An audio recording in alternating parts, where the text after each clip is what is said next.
The film begins in 1945, near the end of World War II, when a plane encounters a malfunction and has to land. So Koichi Shikishima, the pilot, landed his plane on Odo Island. Upon arriving on Odo Island, he approaches a senior mechanic, Sosaku Tachibana, and instructs him to fix the plane. After thoroughly inspecting the plane, Sosaku reports, "We've scoured your rig from top to bottom and cannot find anything wrong." Upon hearing this, Koichi asks in a sharp tone, "What are you implying?" and leaves in anger. Then at night, an emergency alarm goes off, startling the entire team. They see Godzilla in front of them moving towards them. Upon seeing it, terror gripped the team as they stared at the monstrous creature.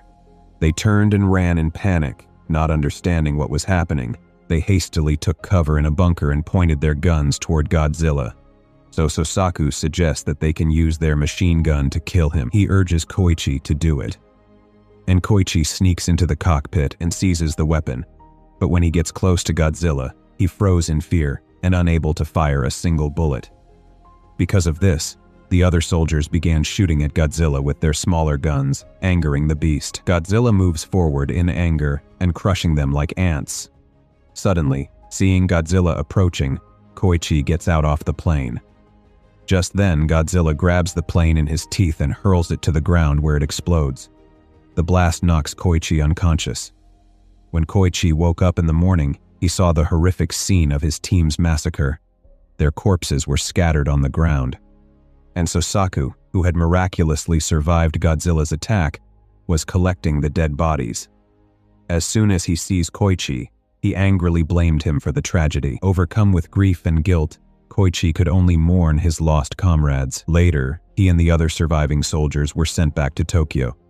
When Koichi came home, he discovered that everything was ruined by the bombing in Tokyo. Then, he met his neighbor Sumiko Ota there, who was crying as she told him that her son had been killed in bombing. Koichi asked if his parents were alive, but Sumiko said no. Everyone was killed in bombing. She walked ahead in sadness, lamenting their bad luck. As Koichi went on, he saw the police chasing a woman named Noriko Oishi holding a baby. Noriko ran into Koichi and handed over the baby to him before running away. A little further on street, he again see Noriko. So Koichi handed over the baby to him and continued on his way. But Noriko followed him and begged her not to abandon them. Later at night, they arrived at Koichi's house. There, Noriko confessed that she was alone in this world. And she also revealed that the baby's mother had handed baby over to him. She had asked her to look after baby if anything happened to her. Hearing this, Koichi was touched by her story. So, Koichi asked for the name of the girl, and Noriko revealed that the girl's name was Akiko. So they began to live together as a family. Things continued like this for a year. And one day, Koichi tells Noriko that he has received a letter offering him a government job. He explains that he has to go on a mission to locate and disarm underwater mines that had been planted on the ocean floor by the American and Japanese militaries during World War II. Upon hearing this, Noriko expresses her concern that this job sounds very risky. Koichi admits that it is, but he says that it will pay them well. He says that they can use the money to improve their lives and be happy. He says that this is very important for the Akiko. He assured Noriko nothing would happen to him since the government was providing advanced weapons and boats.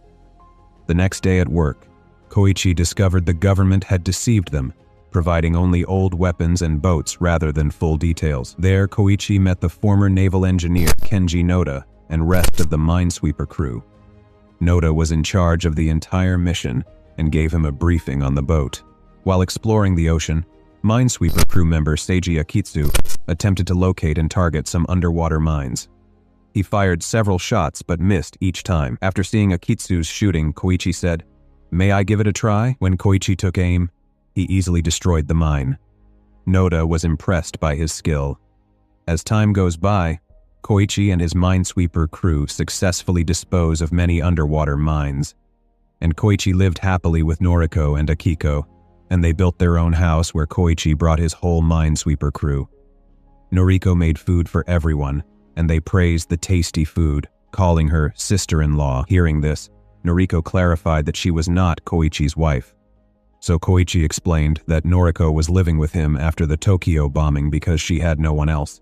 And he also said that Akiko was not their baby girl. The next day when Koichi comes home from work, Noriko tells him that she got a desk job in Ginza, and soon I will be independent. When Koichi hears this, he asks, "How will you manage Akiko's care while you are at your job?" To which Noriko replies, "Sumiko has agreed to take care of her." Meanwhile, when the Minesweeper crew surveyed the area and ocean, they came across a destroyed ship that had clearly been attacked by Godzilla. Seeing the extensive damage, the Minesweeper crew was shocked. They wondered what sort of massive creature could have done this. Koichi then explained that this was the work of Godzilla. He pointed out the dead fish in the water as evidence. He explained that Godzilla killed sea life in its path and carcasses floating to the surface before it emerged. Koichi had witnessed this phenomenon previously on an Odo island.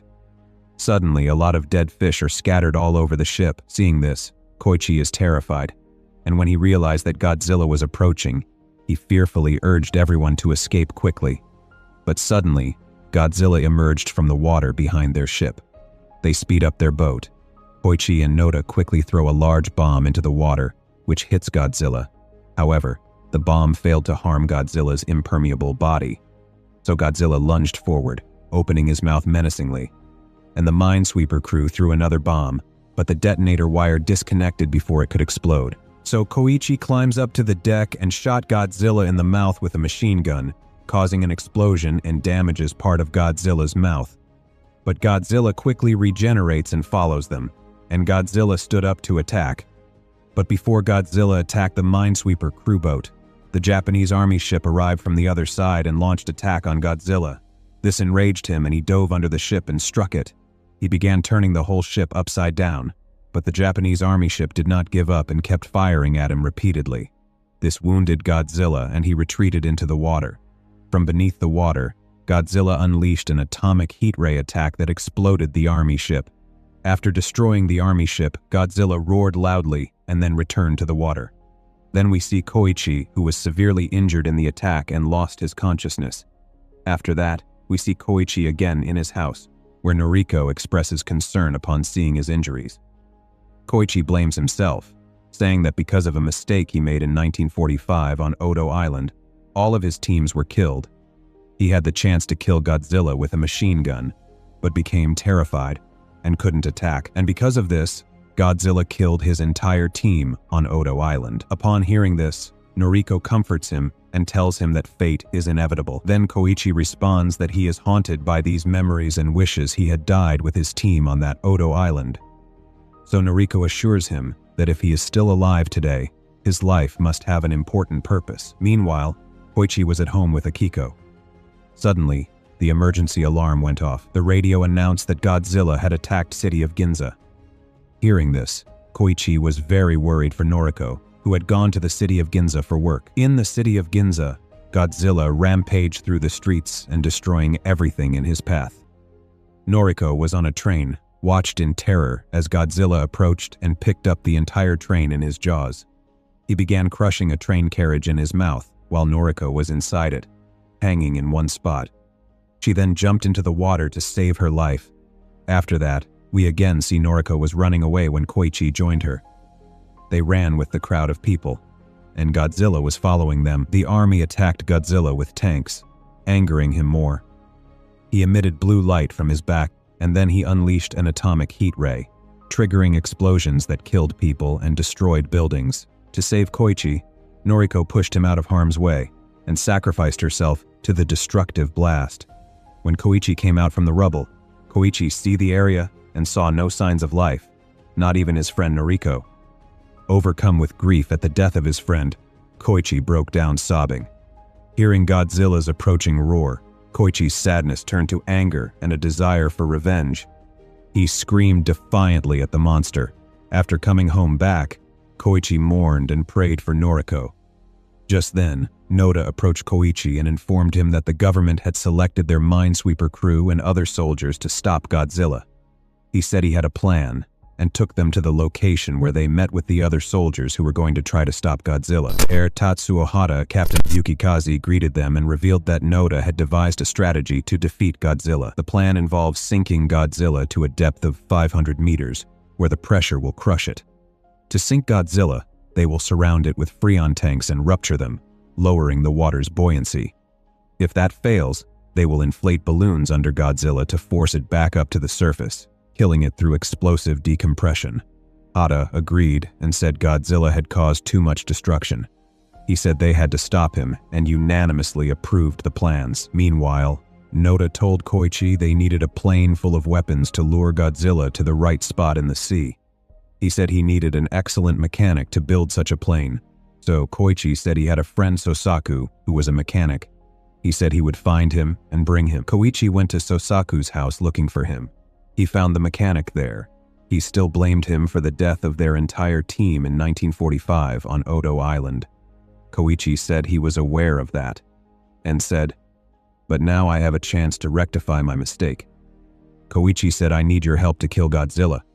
We need you to prepare a plane so that we can help the government and army save millions of lives." Hearing this, Sosaku agreed, and went with Koichi to the place where he had to prepare the plane.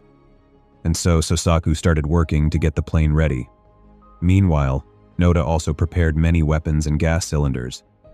In just a few days, the plane was ready, and the ship started moving forward at sea towards their destination. And Koichi boarded his plane and took off. To lure Godzilla, they used devices to emit sound waves in the water. Annoyed by the sounds, Godzilla emerged from the water and headed towards a city. Koichi flew over in a plane, passing very close to Godzilla to provoke him. Godzilla began following the plane, so Koichi led him back out to sea towards the main location. Seeing them approach, Noda excitedly told the ships to get ready. With Koichi and Godzilla moving steadily forward at sea, the ships closed in on Godzilla. The crew began throwing cylinders into the water, surrounding Godzilla's body as he focused on Koichi's plane. And the ship's crews activated the cylinders. The plan succeeds and dragged down Godzilla to 1,500 meters, but he does not die. So they began Plan B. The balloons inflate, pushing Godzilla up to 800 meters. But he does not give up. Breaking free, it readies to destroy the surrounding ships with its heat ray. Just then, Koichi kept flying towards Godzilla in his plane. Missing his fallen comrade and Noriko, he sought revenge. He hits the plane into Godzilla's mouth and plane explode. Noda and everyone mourned Koichi's death, but when they spotted him gliding on a parachute nearby, they rejoiced and thanked God for his survival. And Koichi, descending from the parachute, witnessed Godzilla's headless body. It emitted blue light and disintegrated into fragments. The fragments plunged into the water. When Koichi returns to base, he is met with cheers from everyone for having defeated Godzilla. And in the meantime, he received a telegram from Samiko, so Koichi and Akiko rush to the hospital, and where they reunite with Noriko, who miraculously survived the destruction. At the same time, deep in the ocean, a chunk of Godzilla's scale that had fallen off begins to glow and morph into something new.